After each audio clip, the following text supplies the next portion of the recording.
السلام علیکم ورحمۃ اللہ وبرکاتہ۔ امید ہے پیارے دوستو آپ سب بخیر و عافیت ہوں گے۔ کل ہم نے یہ جانا تھا کہ زکوٰۃ کن کن لوگوں کو دینا درست ہے، اور آج کے درس میں ہم جانیں گے کہ زکوٰۃ کن کن لوگوں کو دینا درست نہیں ہے۔ اگر ان لوگوں کو زکوٰۃ دی جائے گی تو زکوٰۃ ادا نہیں ہوگی۔ یقیناً زکوٰۃ ایک دینی فریضہ ہے اور فرض ہے، ہر جو مالدار مسلمان ہوتے ہیں ان پر زکوٰۃ فرض ہے۔ اب اس کی ادائیگی صرف لا علمی کی بنیاد پر ایسے شخص کو دینے سے جس کو زکوٰۃ دینا درست نہیں ہے، اس کو ہم دے دیں گے تو اس سے زکوٰۃ کی ادائیگی نہیں ہوگی۔ لہٰذا ہمیں اس کا علم ہونا بہت ضروری ہے، اور جو لوگ مالدار ہیں ان پر تو اس کا علم حاصل کرنا بھی فرض ہے کہ جس کے اوپر خود زکوٰۃ فرض ہے تو اس کے لیے اس سے متعلقہ علم کا جاننا بھی فرض ہے۔ اس کو یہ معلوم ہونا ضروری ہے کہ میں زکوٰۃ کن کن لوگوں کو دے سکتا ہوں، کن کن لوگوں کو زکوٰۃ نہیں دے سکتا، تاکہ یہ ایک مقدس فریضہ ہے، اس کی انجام۔ تو کل کی طرح ہم آج کے درس میں بھی ہم نے اس کی 8 قسمیں بیان کی ہے کہ کن کن کو زکوٰۃ دینا درست نہیں، اگر ان کو زکوٰۃ دیں گے تو زکوٰۃ کی ادائیگی نہیں ہوگی۔ تو ان میں سب سے پہلے نمبر پر آتا ہے اصول کسے کہتے ہیں؟ اسے سمجھیے گا، اصول سے مراد یعنی جن سے ہماری پیدائش کا تعلق ہے، یعنی جس سے انسان خود پیدا ہوتا ہے، ان کے والدین اور دادا دادی، نانا نانی وغیرہ، ان کو زکوٰۃ دینا درست نہیں ہے۔ اب چاہے یہ والدین سے اوپر جو دادا ہے، دادا کے اوپر پردادا ہے یا پردادی ہے یا نانا ہے، پرنانی، اوپر تک جہاں تک بھی جا رہا ہے تو ان کو زکوٰۃ دینا درست نہیں ہے۔ اب چاہے یہ غریب ہو یا ان کے پاس مال ہو، اگر ان کو زکوٰۃ کی رقم سے کوئی مدد کرے گا، امداد کرے گا، مثلاً کسی کی نانی ہے، وہ غریب ہے، بیوہ ہے، اور وہ جو ہے اس کی مدد کرنا چاہتا ہے، تو زکوٰۃ کی رقم یا فطرانی کی رقم سے اسے اگر ان کی امداد کی جائے گی، ان کو ادا کیا جائے گا، تو اس سے یاد رکھیے گا زکوٰۃ نہیں ہوگی۔ ہمارے یہاں بہت زیادہ یہ ایک مسئلہ یہ سامنے آیا کہ ایک شخص کہنے لگا کہ میری اہلیہ ہے، اور وہ کہتی ہے کہ ان کی جو والدہ یعنی ساس ہے وہ بیوہ ہے اور وہ غریب ہے، مستحق ہے، ان کو کوئی دیکھنے بھالنے والا نہیں ہے، لہٰذا وہ اپنی زکوٰۃ اور فطرانی کی رقم اپنی والدہ کو دینے کے لیے کہتے، تو اپنی بھی دیتی ہیں اور اسی طریقے سے اپنی اولاد کی بھی زکوٰۃ اور فطرانی کی رقم اپنی والدہ کو دے دی ہے، تو یہ درست نہیں، ٹھیک ہے۔ اسی طرح دوسرے نمبر پر آتا ہے فروع کسے کہتے ہیں؟ پہلے نمبر پہ تو یہ بیان ہوا ہے کہ جن سے انسان خود پیدا ہوتا ہے، اس کے والدین، پھر اوپر کی طرف چلے جائیں۔ دوسرے نمبر پر فروع یعنی جس سے انسان سے جو آگے نسل چلی اس کی اولاد، فروع اولاد اور ان کی نسلیں نیچے کی طرف چلے جائیں، یعنی پوتا، پوتی، نواسا، نواسی، اسی طریقے سے ان کی اولادیں ہیں نیچے کی طرف جا رہی ہیں، تو ان کو بھی زکوٰۃ دینا درست نہیں ہے۔ اگر کوئی اپنی اولاد کو، مثلا یہ مسئلہ عام طور پر وہاں پیش آتا ہے، کہیں بچی کی شادی ہو جاتی ہے، بیٹی کی شادی ہو گئی، اور اگر بیٹی کے اوپر برا حال آ گیا، بیٹی غربت کا عالم چل رہا ہے اس کے اوپر، تو پھر والد کیا کر رہا ہے، والد یا والدہ کیا کرتی ہے، اپنے سونے کی زکوٰۃ، اس کی زکوٰۃ کہتی ہے بیٹی غریب ہے لہٰذا بیٹی کو دے دیا جائے، تو بیٹی کو زکوٰۃ دینے سے زکوٰۃ ادا نہیں ہوگی۔ اسی طرح نواسے ہیں، نواسیاں ہیں، ان کو بھی زکوٰۃ اگر دیں گے تو اس کو زکوٰۃ ادا نہیں ہوگی۔ اسی طرح تیسرے نمبر پر آ جاتا ہے زوجین یعنی میاں بیوی کا ایک دوسرے کو زکوٰۃ دینا، یہ بھی جائز نہیں، چاہے بیوی مالدار ہو اور شوہر مستحق ہو۔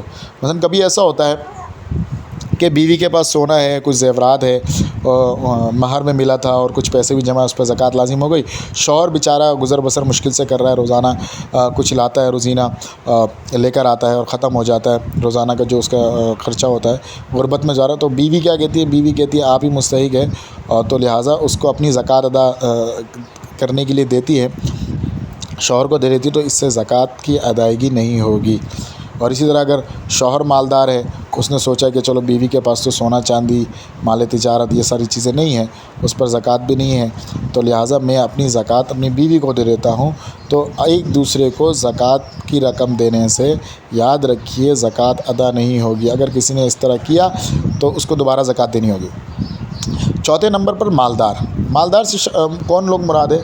جس شخص کے پاس خود 52.5 تولہ چاندی یا اس کے برابر رقم ہو، یا 7.5 تولہ سونا یا ضرورت سے زائد 7.5 تولہ سونا یا 52.5 تولہ چاندی کے برابر رقم ہو، یا ان میں سے تھوڑا تھوڑا ہو. مثلا یہ کہ تھوڑا سا اس کے پاس سونا ہے، تھوڑا چاندی ہے، تھوڑے سے پیسے رکھے ہوئے ہیں، تو مال تجارت بھی ہے. تو تینوں کو ملا کر اگر ہم دیکھ رہے ہیں کہ تینوں کی مالیت 52.5 تولہ چاندی تک پہنچتی ہے، جو تقریباً 1,42,000 تک بنتی ہے، تو پھر ایسے شخص کو زکوٰۃ دینا جائز نہیں، اور ایسے شخص کا خود زکوٰۃ لینا بھی جائز نہیں.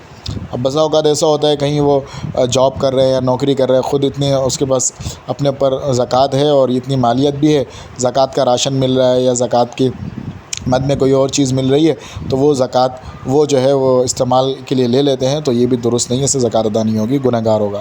اسی طریقے سے 5ویں نمبر پر غیر مسلم کو زکوٰۃ یا صدقہ فطر دینا جائز نہیں ہے. اس سے زکوٰۃ اور صدقہ فطر ادا نہیں ہوگا. تو اگر کسی نے ادا کر دیا تو دوبارہ ادا کرنا ہوگا. اس لیے زکوٰۃ اور صدقات واجبہ کی ادائیگی کے لیے مسلمان مستحق کو مالک بنانا ضروری ہے. لہٰذا ہمارے یہاں پہ بسا اوقات ایسا ہوتا ہے کہ گھروں میں جو ہے نا وہ مانگنے والے بسا اوقات آ جاتے ہیں، تو بہت سارے لوگ ایسا سمجھتے ہیں زکوٰۃ کی رقم سے اس کو دے دیتے ہیں. حالانکہ ان میں بعض ایسے بھی ہوتے ہیں جو ہندو ہوتے ہیں یا اسی طریقے سے کرسچن ہوتے ہیں یا دیگر مذاہب سے ان کا تعلق ہوتا ہے. تو دیگر مذاہب سے تعلق ہونے کی وجہ سے اگر آپ زکوٰۃ کی رقم سے اس کو زکوٰۃ دیں گے تو اس سے زکوٰۃ کی ادائیگی نہیں ہوگی. اگر اس کے علاوہ اگر کوئی مدد کرنا چاہتا ہے، اگر کسی کے پڑوس میں کوئی غیر مسلم رہتے ہیں اور مجبور ہے اور پریشان حال ہے، تو ان کو زکوٰۃ کے علاوہ دیگر پیسوں سے مدد کی جا سکتی ہے. اسی طرح 6 نمبر پر تعمیرات. زکوٰۃ ادا ہونے کے لیے زکوٰۃ کی رقم مستحق زکوٰۃ شخص کو مالک بنا کر دینا ضروری ہے. کسی مستحق انسان کو زکوٰۃ کا مالک بنانا ضروری ہے. اس لیے زکوٰۃ کی رقم مسجد، مدرسے، اسپتال کی تعمیر میں صرف کرنے یا کسی فلاحی ادارے رفاہی کام میں لگانے کے لیے اس سے لگانے سے زکوٰۃ ادا نہیں ہوگی. کوئی کہیں جو ہے پل بنانے کی ضرورت ہے، کہیں ہسپتال کی ضرورت ہے، تو کوئی مالدار تھا، اس نے زکوٰۃ کی رقم سے سیمنٹ بجری خرید کے دے دیا لگانے کے لیے، تو اس سے ادا نہیں ہوگا. کیونکہ زکوٰۃ کے جو کل بیان ہوا ہے مصارف میں سے کہ جو 8 مصارف بیان ہوئے تھے ان کو مالک بنانا ضروری ہے، کسی مستحق انسان کو مالک بنانا ضروری ہے. تعمیرات میں یہ چیز نہیں ہے. لہٰذا تعمیرات کے لیے زکوٰۃ اور فطرانے کے علاوہ دیگر نفلی جو صدقات ہیں، نفلی روپے ہیں، ان سے ادائیگی کی جا سکتی ہے، لیکن زکوٰۃ کی رقم سے تعمیرات میں نہیں لگا سکتے. اگر کوئی لگائے گا تو یاد رکھے اس سے اس کی زکوٰۃ کی ادائیگی نہیں ہوگی. اس کو یاد رکھے. بہت سارے لوگ ایسے ہی کرتے ہیں، غریب علاقے ہوتے ہیں تو وہ چندہ مانگنے آتے ہیں، تعمیرات کے لیے مسجد والے آتے ہیں یا مدرسے والے آتے ہیں تو زکوٰۃ کی رقم اٹھا کے دے دیتے ہیں، تو یہ درست نہیں ہے. اسی طریقے سے 7ویں نمبر پر سید کو زکوٰۃ صدقات واجبہ دینا جائز نہیں. اگر سید غریب اور محتاج ہے تو صاحب حیثیت مالداروں پر لازم ہے کہ وہ سادات کی امداد زکوٰۃ اور صدقات واجبہ کے علاوہ رقم سے کریں اور ان کو مصیبت و تکلیف سے نجات دلائے، اور یہ بڑا اجر و ثواب کا کام ہے. سید سے مراد رسول اللہ صلی اللہ علیہ وسلم کے خاندان میں سے بنو ہاشم کے جو 5 خاندان ہیں، آل علی، آل جعفر، آل عباس، آل حارث، تو یہ جو 5 خاندان بنتے ہیں ان کو یہ بنو ہاشم کہلاتے ہیں. ان کو زکوٰۃ دینا درست نہیں. زکوٰۃ میل کچیل ہے، تو سیدوں کو زکوٰۃ دینا درست نہیں. اگر سیدوں کی مدد کرنا چاہتے ہیں، کوئی غریب ہے، تو وہ زکوٰۃ و صدقات کے علاوہ دیگر نفلی صدقات سے ان کی امداد کی جائے، لیکن زکوٰۃ و صدقات نہ دیا جائے. سیدوں کا بہت بڑا مقام ہے، تو لہٰذا جیسے ابھی یہ پوسٹ کے اندر بھی آپ نے دیکھا کہ ان کو مالداروں پر لازم ہے کہ ان کی مدد کریں، کیونکہ رسول اللہ صلی اللہ علیہ وسلم سے ان کا تعلق ہے اور ان سے محبت کا تقاضا یہ ہے کہ ان کو ہم بے یار و مددگار نہ چھوڑیں. ان کی غمی خوشی میں دوسروں سے زیادہ، کیونکہ پیارے آقا صلی اللہ علیہ وسلم سے ان کا تعلق ہے، ان کا خاندانی نسبی تعلق ہے، تو ان کے تعلق کی وجہ سے تمام مسلمانوں کے لیے یہ لازم ہے کہ ان سے تعاون کریں، ان سے محبت کا سلوک رکھیں. اسی طریقے سے 8ویں نمبر پر میت کے کفن کا انتظام. زکوٰۃ کی ادائیگی کے درست ہونے کے لیے ضروری ہے کہ زکوٰۃ کی رقم مستحق شخص کو مالک بنا کر دی جائے. اور وہ اس پر قبضہ بھی کریں۔ میت میں چونکہ مالک بننے کی اہلیت نہیں، میت مر چکا ہے، وہ انتقال کر چکا ہے، اس کے اندر یہ سمجھ بوجھ نہیں، وہ مالک نہیں بن سکتا، اس لیے میت کے کفن دفن میں زکوٰۃ کی رقم استعمال کرنے سے زکوٰۃ ادا نہیں ہوگی۔ یہ مسئلہ عام طور پہ وہاں پیش آتا ہے جو غریب ہے یا غریب علاقہ ہوتا ہے، کوئی غریب کا انتقال ہو گیا اور وہاں کے رہنے والے بھی سارے غریب ہیں، تو وہ کیا کرتے ہیں زکوٰۃ کی رقم جمع کر لیتے ہیں اور اس کو جو ہے وہ کفن دفن کے لیے زکوٰۃ کی رقم سے اس کا انتظام کرتے ہیں، تو یہ درست نہیں۔ اسی طریقے سے بہت سارے احباب یہ کرتے ہیں کہ میت کے اوپر قرضہ ہوتا ہے تو قرضے کو اتارنے کے لیے کیا کرتے ہیں، سب مل کے زکوٰۃ کی رقم جمع کر کے دے دیتے ہیں، تو یہ درست نہیں ہے۔